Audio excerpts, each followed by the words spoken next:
other cities too. And I'm Deborah Johns and Mark Williams, and we're the vice chairs of the Tea Party Express, traveling across the country. It's quite clear Washington has not gotten your message about no government-run health care, right?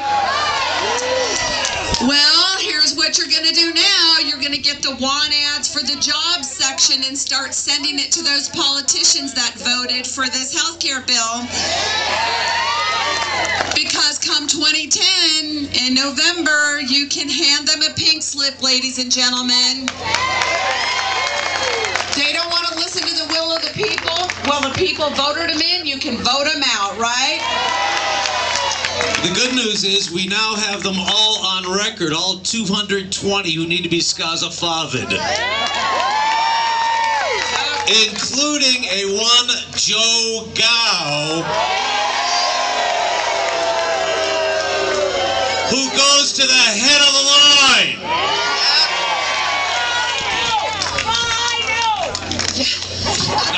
Not even Rhino. I wonder what they promised him. Yeah, I wonder how many of these politicians that were under ethics violations that Nancy Pelosi called off the investigations who voted for the health care bill. Wonder what kind of trading went on back and forth there, right? Yeah. Something to look into, ladies and gentlemen, and don't let the pressure up on that, because these politicians have got to get the message loud and clear. They work for you, we don't work for them. And if there's any doubt that they're working against us, it should be completely erased in a week when the commander-in-chief not only ignored the terror attack at Fort Hood by the Fort Hood jihadists, and then defended him by saying, well, you know, even though he's screaming Allah Akbar and he's wearing a suicide smock and telling people that, you know, jihad's the way to go, we can't draw any conclusions from any of that, mind you. He might have snapped, and then in the dark of night, on a Saturday night, midnight in Washington, they launch a full-scale attack on the Constitution and the American people, and there's Joe Gow from Louisiana with them.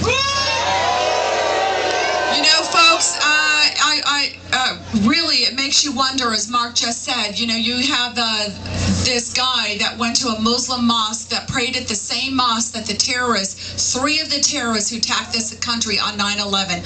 Why wasn't his security clearance revoked? Why? You know, those are the questions that need to be asked. So, you know what? We need you to write letters to your politicians and to this administration and demand an investigation for this administration's failure to act and failure to respond and to support the troops at the home front. You know, there's other sleeper cells, you know, and they've got to do this investigation, and they've got to protect our men and women in uniform. So, folks, we've got a great program for you this morning. You know, we're going to do some singing and laughing and shouting and cheering with one another.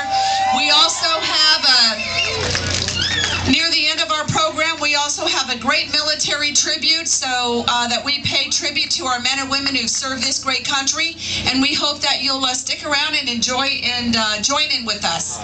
To open us up,